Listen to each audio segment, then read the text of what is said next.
എല്ലാവർക്കും മഴവിൽ മീഡിയയിലേക്ക് സ്വാഗതം. ആദ്യമായിട്ടാണ് നമ്മുടെ ചാനൽ കാണുന്നതെങ്കിൽ സബ്സ്ക്രൈബ് ചെയ്യാൻ മറക്കല്ലേ.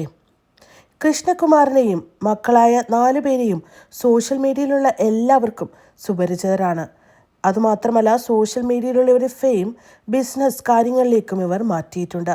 അതുകൊണ്ട് തന്നെ ദിയ കൃഷ്ണയുടെ OBY എന്ന ഇമിറ്റേഷൻ ആഭരണങ്ങളുടെ സ്ഥാപനത്തിന് ലോകത്തെമ്പാടും ഉപഭോക്താക്കളുണ്ട്. ഓൺലൈൻ വഴിയും ഓഫ്ലൈൻ വഴിയുമാണ് വ്യാപാരം നടക്കുന്നത്. എന്നാൽ ഇപ്പോഴിതാ താൻ വിശ്വസിച്ചെന്ന് കരുതി ജോലിക്ക് നിർത്തിയ 3 പേർ തനിക്കിട്ട് പണി കൊടുത്തതിൻ്റെ ആഘാതത്തിലാണ് ദിയ കൃഷ്ണ. 70 ലക്ഷത്തിനടുത്ത് രൂപയാണ് ഇവർ പറ്റിച്ചെടുത്തിരിക്കുന്നത്. തുടക്കത്തിൽ ഇത്രയേറെ തുക നഷ്ടം വന്നതായി ദിയ അറിഞ്ഞിരുന്നില്ല.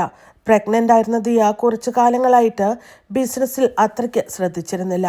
കളവ് പിടിച്ച ശേഷം നടത്തിയ അന്വേഷണത്തിലാണ് ലക്ഷങ്ങളുടെ തട്ടിപ്പ് കണ്ടെത്തിയത്.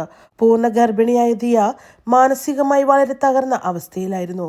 വിഷമം കണ്ട് മാതാപിതാക്കളും സഹോദരിമാരും ദിയയ്ക്ക് വേണ്ടി കളത്തിലിറങ്ങി. പിതാവ് കൃഷ്ണകുമാറിന്റെ രാഷ്ട്രീയം കാരണം പലരും ഇദ്ദേഹത്തിനെതിരെയും ഇദ്ദേഹത്തിന്റെ മക്കൾക്കെതിരെയും സംസാരിക്കുന്നത് നമ്മൾ കണ്ടിട്ടുണ്ട്. ഇവർ എന്ത് ചെയ്താലും അതെല്ലാം തെറ്റുന്ന രീതിയിലാണ് വ്യാഖ്യാനിക്കപ്പെട്ടിട്ടുള്ളത്.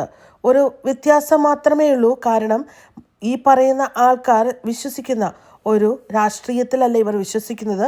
അതുകൊണ്ട് തന്നെ കിട്ടുന്ന അവസരങ്ങളിലൊക്കെയും ഇവർക്കെതിരെ സമൂഹ മാധ്യമങ്ങളും വാർത്താ ചാനലുകളുമൊക്കെ ആഞ്ഞടിക്കാറുണ്ട്. അതുകൊണ്ട് തന്നെ ഈ ഒരു അവസരത്തിലും അത്തരത്തിലൊരു നീക്കം നടന്നതായിട്ട് നമുക്ക് കാണാൻ പറ്റുന്നുണ്ട്. അവർ തന്നെ പറയുന്നുണ്ട്, കിട്ടിയ പൈസ ഞങ്ങൾ 3 പേരും ഷെയർ ചെയ്ത് എടുത്തുവെന്ന്. എന്നാൽ പിന്നീട് ഇവർ ആരോപണം ദിയയ്ക്ക് നേരെ വിടുകയായിരുന്നു.